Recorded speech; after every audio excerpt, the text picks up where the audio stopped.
August ತಿಂಗಳು ಒಂದು ರೀತಿಯಾದಂತಹ ಕಷ್ಟಗಳೆಲ್ಲವೂ ಸಹ ದೂರವಾಗಿ, ಸಮಸ್ಯೆಗಳೆಲ್ಲವೂ ದೂರವಾಗಿ, ಖುಷಿಯ ರಾಷ್ಟ್ರಾಧಿಪತಿಯಾದಂಥವನು ಶನಿಗ್ರಹ ಯೋಗ ಫಲದಲ್ಲಿದ್ದಾನೆ. ಗುರುವಿನ ಯೋಗ ಫಲವನ್ನು ಪಡ್ಕೊಳ್ತಾರೆ. ಹೇಳಬೇಕು ಅಂತಂದರೆ ಮಕರ ರಾಶಿಗೆ ಆಗಸ್ಟ್ ತಿಂಗಳು ಒಂದು ರೀತಿಯಾದಂತಹ ನಿಮ್ಮ ರಾಷ್ಟ್ರಾಧಿಪತಿಯಾದಂಥವನು ಶನಿಗ್ರಹ, ಯೋಗದಲ್ಲಿರುವಂಥವನು ಶನಿಗ್ರಹ. ಆಗಸ್ಟ್ ತಿಂಗಳು ಶ್ರಾವಣ ಮಾಸ, ಶನಿಯ ಮಾಸ, ಮಹಾವಿಷ್ಣುವಿನ ಮಾಸ, ಹನುಮಂತನ ಮಾಸ. ಆದ್ದರಿಂದ ಇಷ್ಟು ದೇವರುಗಳ ಶ್ರೀ ಗುರುಭ್ಯೋ ನಮಃ. ಶ್ರೀಮತೆ ರಾಮಾನುಜಾಚಾರ್ಯಾಯ ನಮಃ.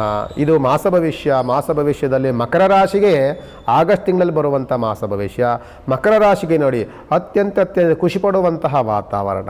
ಯಾಕೆ ಅಂದರೆ ಈ ಮಕರ ರಾಶಿಗೆ ಸಪ್ತಮ ಗುರುವಿನ ಉತ್ತಮವಾದಂಥ ಶುಭ ದೃಷ್ಟಿ ನಿಮಗೆ ಬರುತ್ತೆ. ಗುರುವಿನ ಯೋಗ ಫಲವನ್ನು ಪಡ್ಕೊಳ್ಳುವಂಥವರು ಮಕರ ರಾಶಿಯವರು. ಮಕರ ರಾಶಿಗೆ ಈ ಆಗಸ್ಟ್ ತಿಂಗಳು ಒಂದು ರೀತಿಯಾದಂತಹ ಕಷ್ಟಗಳೆಲ್ಲವೂ ಸಹ ದೂರವಾಗಿ, ಸುಖವೆಲ್ಲವೂ ಸಹ ಹತ್ತಿರವಾಗಿ, ಸಮಸ್ಯೆಗಳೆಲ್ಲವೂ ದೂರವಾಗಿ, ಖುಷಿಯ ವಾತಾವರಣ ಹತ್ತಿರವಾಗಿ, ಕುಟುಂಬ ಜೊತೆಯಲ್ಲಿ ಉತ್ತಮವಾದಂಥ ಬಾಂಧವ್ಯತೆ ನೀಡಿಕೊಂಡು ಒಂದು ರೀತಿಯಾದಂಥ ಸಂಭ್ರಮದಲ್ಲಿ ಕಾಲ ಕಳೆಯುವಂತಹ ವಾತಾವರಣ ಆಗಸ್ಟ್ ತಿಂಗಳಲ್ಲಿ ನಿಮಗೆ ಮಕರ ರಾಶಿಗೆ ಅನುಕೂಲಕರವಾದಂಥ ವಾತಾವರಣಗಳು ಸೃಷ್ಟಿಯಾಗುತ್ತೆ. ರಾಷ್ಟ್ರಾಧಿಪತಿಯಾದಂಥವನು ಶನಿಗ್ರಹ ಯೋಗ ಫಲದಲ್ಲಿದ್ದಾನೆ. ಗುರುವಿನ ಯೋಗ ಫಲವನ್ನು ಪಡ್ಕೊಳ್ತೀರಿ. ಭ್ರಾತೃಸ್ಥಾನದಲ್ಲಿ ಕುಜನ ಯೋಗ ಫಲವನ್ನು ಪಡ್ಕೊಳ್ತೀರಿ. ಜೊತೆಯಲ್ಲಿ 9ನೇ ಮನೆಯಲ್ಲಿರುವಂತಹ ಶುಕ್ರನೂ ಸಹ ನಿಮಗೆ ಹಣಕಾಸಿನ ಯೋಗ ಫಲವನ್ನು ತಂದುಕೊಡ್ತಾನೆ.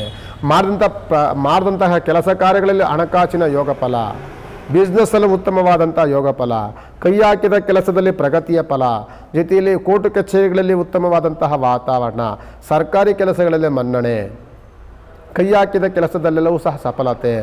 ಯಾವುದಾದ್ರೂ ಬಿಸ್ನೆಸ್ ಮಾಡ್ತಾರೆ, ಹೋಟೆಲ್ ಬಿಸ್ನೆಸ್ಸು, ರಿಯಲ್ ಎಸ್ಟೇಟು, ಭೂಮಿ ವಿಚಾರದಲ್ಲಿ, ಈ ರೀತಿಯಾದಂತಹ ಎಲ್ಲ ಬಿಸ್ನೆಸ್ ಮ್ಯಾನ್ಗಳಿಗೆ ಉತ್ತಮವಾದಂಥ ಯೋಗ ಫಲ.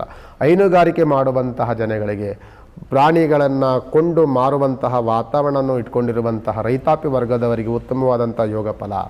ಜೊತೆಯಲ್ಲಿ ಫಸಲನ್ನೇನಾದರೂ ಅವರು ಕಟಾವು ಮಾಡುವಂತಹ ಫಸಲುಗಳಿದ್ದರೆ ಅದರಿಂದ ಉತ್ತಮವಾದಂಥ ಲಾಭ ಗಳಿಕೆಯ ಫಲ ಇದೆಲ್ಲವೂ ಸಿಗುವಂಥದ್ದು ಈ ಆಗಸ್ಟ್ ತಿಂಗಳಲ್ಲಿ ಮಕರ ರಾಶಿಯವರಿಗೆ ಸಿಗುತ್ತೆ.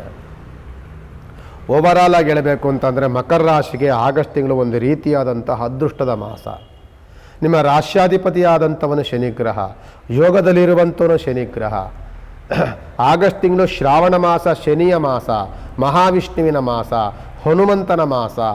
ಆದ್ದರಿಂದ ಇಷ್ಟು ದೇವರುಗಳ ಆರಾಧನೆ ನಿಮಗೆ ಅತ್ಯಂತ ಪ್ರಾಮುಖ್ಯತೆಯನ್ನು ಕೊಡುತ್ತೆ.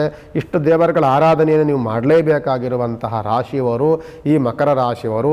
ಎಂದೂ ಸಹ ಈ ಶ್ರಾವಣ ಮಾಸ ಪ್ರತಿದಿನವೂ ಸಹ ನೀವು ಮಾಡುವಂಥ ಪ್ರಾರ್ಥನೆ ಹನುಮಂತನ ಪ್ರಾರ್ಥನೆ, ಶನಿಮಾತ್ಮನ ಪ್ರಾರ್ಥನೆ, ಮಹಾಲಕ್ಷ್ಮಿ ಮಹಾವಿಷ್ಣುವಿನ ಉಪಾಸನೆ. ಇದರಿಂದಲೇ ನಿಮಗಿದ್ದಾಗ ನಿಮಗೆ ಇನ್ನೂ ಅನುಕೂಲಕರವಾದಂಥ ವಾತಾವರಣ, ಕಷ್ಟಗಳೆಲ್ಲವೂ ಸಹ ದೂರವಾಗಿ, ಸುಖವೆಲ್ಲವೂ ಹತ್ತಿರವಾಗುವಂತಹ ವಾತಾವರಣ ತುಂಬ ಚೆನ್ನಾಗಿರುತ್ತೆ. ತುಂಬ ಸಂಭ್ರಮವನ್ನು ಪಡಬೇಕಾಗ್ತದೆ, ತುಂಬ ಖುಷಿಯನ್ನು ಪಡುವಂತಹ ವಾತಾವರಣ ನಿರ್ಮಾಣವಾಗ್ತಿದೆ ಮಕರ ರಾಶಿಯವರಿಗೆ. ಮಕರ ರಾಶಿಯವರು ಶನಿಮಾತ್ಮನ ಪ್ರಾರ್ಥನೆಗಳನ್ನು ಮಾಡ್ಕೊಳ್ಳಿ. ಯಾಕೆಂದರೆ ನಿಮ್ಮ ರಾಶಿ ಅಧಿಪತಿಯೇ ಶನಿಗ್ರಹ. ಶನಿಮಾತ್ಮ ಹನುಮಂತನ ಪ್ರಾರ್ಥನೆಯನ್ನು ಈ ಶ್ರಾವಣ ಮಾಸದಲ್ಲಿ ಎಂದೂ ಸಹ ನೀವು ಮರಿಬೇಡಿ ಅಂತ ಸಂದರ್ಭದಲ್ಲಿ ಮಕರ ರಾಶಿಯವರಿಗೆ ಹೇಳ್ಬೋದು. ನಮಸ್ಕಾರ.